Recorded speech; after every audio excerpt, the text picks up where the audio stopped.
Hello, everyone. Welcome to the February 5th Chronological Bible reading. Today we are back in Exodus chapter 13. So we're journeying with Moses and the Israelites out of captivity, heading now towards the promised land. And so let's pick up the story. Exodus 13. Then the Lord said to Moses, "Dedicate to me every firstborn among the Israelites. The first offspring to be born of both humans and animals belongs to me." So Moses said to the people, "This is a day to remember forever, the day you left Egypt, the place of your slavery. Today the Lord has brought you out by the power of his mighty hand. Remember, eat no food containing yeast. On this day in early spring in the month of Abib, you have been set free. You must celebrate this event in this month each year after the Lord brings you into the land of the Canaanites, Hittites, Amorites, Hivites, and Jebusites.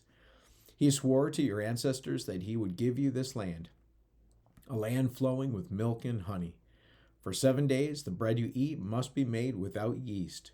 Then on the seventh day, celebrate a feast to the Lord. Eat bread without yeast during those 7 days. In fact, there must be no yeast bread or any yeast at all found within the borders of your land during this time. On the seventh day, you must explain to your children, I am celebrating what the Lord did for me when I left Egypt. This annual festival will be a visible sign to you, like a mark branded on your hand or your forehead. Let it remind you always to recite this teaching of the Lord. With a strong hand, the Lord rescued you from Egypt. So observe the decree of this festival at the appointed time each year. This is what you must do when the Lord fulfills the promise he swore to you and to your ancestors. When he gives you the land where the Canaanites now live, you must present all firstborn sons and firstborn male animals to the Lord, for they belong to him. A firstborn donkey may be bought back from the Lord by presenting a lamb or a young goat in its place. But if you do not buy it back, you must break its neck. However, you must buy back every firstborn son. And in the future, your children will ask you, what does all this mean? Then you will tell them, with the power of his mighty hand, the Lord brought us out of Egypt, the place of our slavery. Pharaoh stubbornly refused to let us go, so the Lord killed all the firstborn males throughout the land of Egypt, both people and animals. And that is why I now sacrifice all the firstborn males to the Lord, except that the firstborn sons are always bought back. This ceremony will be like a mark branded on your hand or forehead. It is a reminder that the power of the Lord's mighty hand brought us out of Egypt. And when Pharaoh finally let the people go, God did not lead them all along the main road that runs through Philistine territory, even though that was the shortest route to the promised land. God said, if the people are faced with a battle, they might change their minds and return to Egypt. So God led them in a roundabout way through the wilderness toward the Red Sea. Thus the Israelites left Egypt like an army ready for battle. Moses took the bones of Joseph with him, for Joseph had made the sons of Israel swear to do this. He said, God will certainly come to help you. When he does, you must take my bones with you from this place.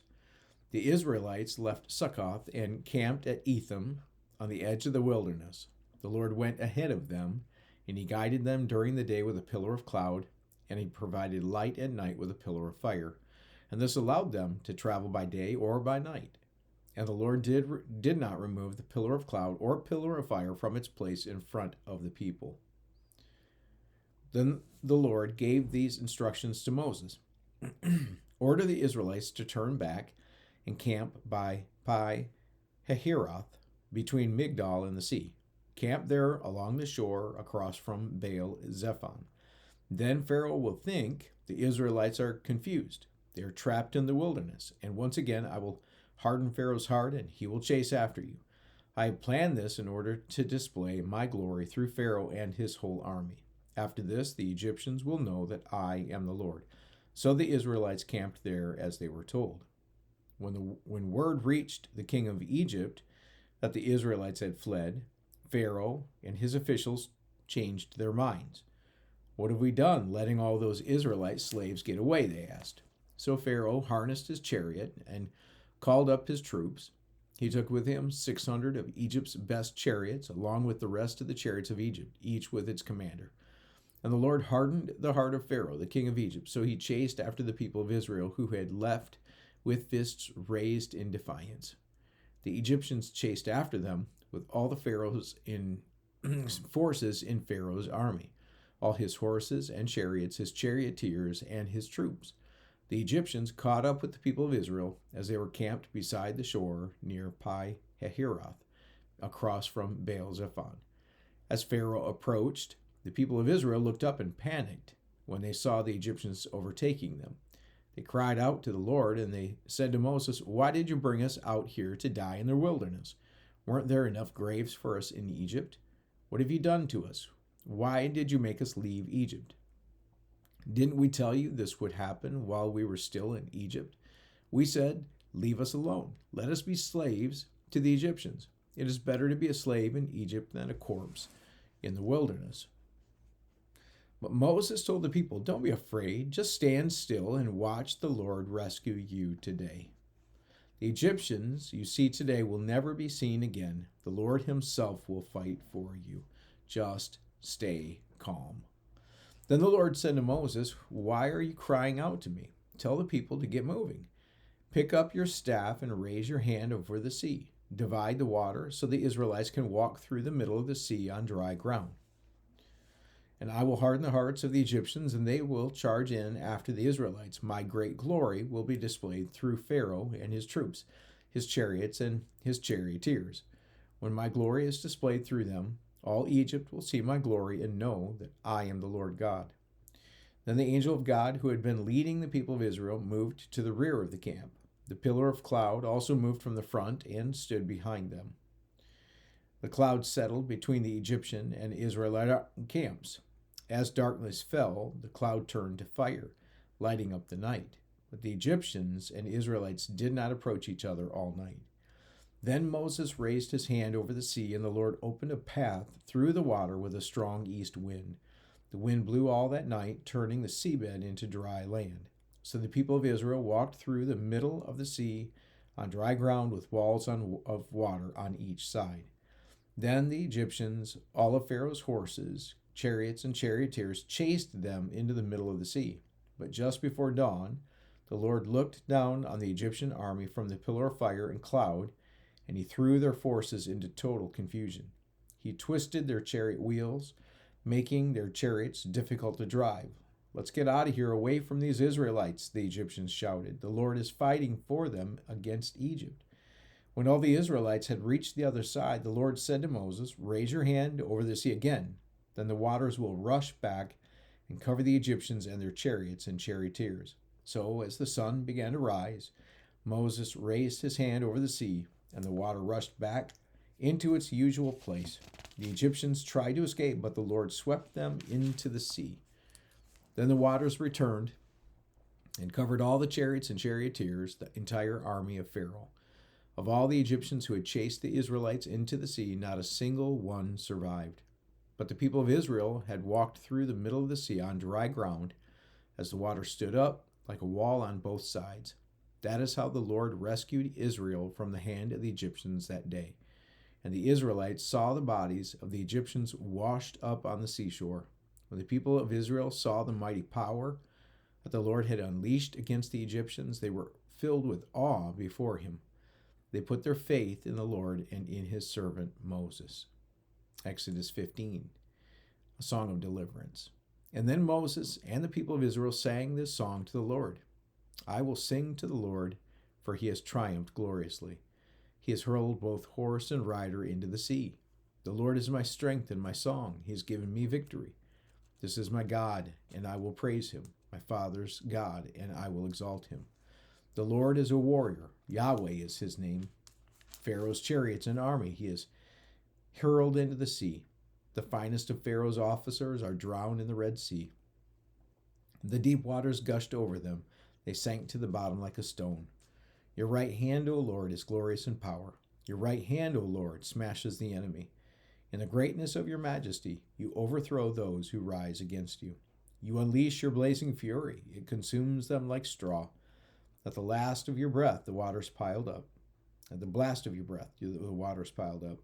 The surging waters stood straight like a wall. In the heart of the sea, the deep waters became hard. The enemy boasted, I will chase them and catch up with them. I will plunder them and consume them. I will flash my sword. My powerful hand will destroy them. But you blew with your breath, and the sea covered them. They sank like lead in the mighty waters. Who is like you among the gods, O Lord, glorious in holiness, awesome in splendor, performing great wonders? You raised your right hand, and the earth swallowed our enemies. With your unfailing love, you lead the people you have redeemed. In your might, you guide them to your sacred home. The peoples hear and tremble. Anguish grips those who live in Philistia. The leaders of Edom are terrified. The nobles of Moab are tremble. All who live in Canaan melt away. Terror and dread fall upon them. The power of your arm makes them lifeless as stone until your people pass by, O Lord, until the people you purchased pass by. You will bring them in and plant them on your own mountain, the place, O Lord, reserved for your own dwelling, the sanctuary, O Lord, that your hands have established. The Lord will reign forever and ever. And when Pharaoh's horses, chariots, and charioteers rushed into the sea, the Lord brought the water crashing down on them. But the people of Israel had walked through the middle of the sea on dry ground. Then Miriam, the prophet, Aaron's sister, took a tambourine and led all the women as they played their tambourines and danced. And Miriam sang this song, Sing to the Lord, for he has triumphed gloriously. He has hurled both horse and rider into the sea. And then Moses led the people of Israel away from the Red Sea, and they moved out into the desert of Shur. They traveled in this desert for 3 days without finding any water. And when they came to the oasis of Marah, the water was too bitter to drink. So they called the place Marah, which means bitter. And then the people complained and turned against Moses. What are we going to drink? They demanded. And so Moses cried out to the Lord for help, and the Lord showed him a piece of wood. Moses threw it in the water, and this made the water good to drink. It was there at Marah that the Lord set before them the following decree as a standard to test their faithfulness to him. He said, If you will listen carefully to the voice of the Lord your God and do what is right in his sight, obeying his commands and keeping all his decrees, then I will not make you suffer any of the diseases I sent on the Egyptians, for I am the Lord who heals you. After leaving Marah, the Israelites traveled on to the oasis of Elim, where they found 12 springs and 70 palm trees, and they camped there beside the water. Okay, and so really some incredible events that have happened. God has led them out and led them to the edge of the Red Sea. Pharaoh and his officials have kind of this a panic moment where they recognize that they had an entire economy built on the backs of these slaves, and so they kind of came to a point to where they realized they were like, man, we let these slaves go, and what were we thinking? Well, I mean, what they were thinking was actually pretty wise. The Lord had crushed them with the plagues numerous times, but how soon they forgot, how soon their economics drove their decisions instead of faith in God, instead of the fear of God. And think about that. Many times that's what ends up happening. People, they make decisions based on economics and fail to fear God or to have faith in him. And so we've got to be cautious about that, because the whole idea of economics and our riches, our livelihood sometimes takes precedence over the pursuit of God. And that's certainly what happens here. And so they rush in and basically go to try to attack and bring back the Israelites, and that's when God destroys them. Right there in the Red Sea, he allows it to come crashing back down on them, and then God just has proved to all of Israel, hey, I've got you.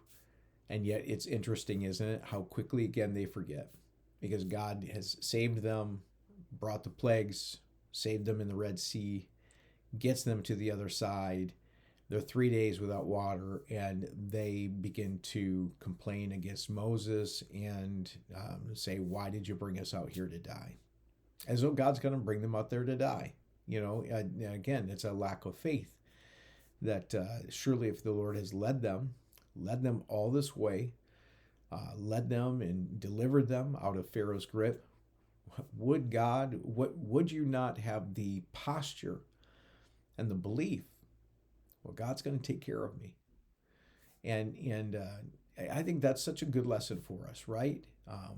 To not be short-sighted, to not have a short memory, but to keep a long memory, and to let that build inside of us a confidence that, God has taken care of me in the past. He's going to take care of me today, and he's going to take care of me in the future. No matter what happens, God's going to take care of me, because he has led me already. He's led me out of bondage, right? He's led me through the Red Sea. He's delivered me, and certainly he's going to deliver me again, because he hasn't brought me this far to leave me. Kind of like there's a song that talks about that, So trust God. Really ponder it and make a determination. No, I'm not going to panic. I'm not going to panic about my finances. I'm not going to panic about anything. The Lord has led me. He's brought me this far, and he's not going to fail me now. And that's such a good word for us to grab a hold of. He's not going to fail us, and we need to put our trust in him. All right, well, thanks so much for reading with me today, and God bless you again. Like I said, I'm going to be traveling actually for a little while, so I have pre-recorded the next few videos. So they won't be on Facebook. They will be, though, on my YouTube channel. So you can go to YouTube and look up Dr. Wayne Otto, and you'll be able to find all the videos there for each day. So that's Dr. Wayne Otto on YouTube, and I hope that you continue to follow while I'm gone, and then I'll get back and we will pick it up with my daily readings that's not recorded ahead of time. So let's keep journeying. We got good things ahead. Let's keep following the Israelites to the promised land. And God's got good things for them, but they've got to have faith, and they've got to fear the Lord. And we'll see what happens when they don't. All right, God bless you. You'll have a great day, and we'll see you soon.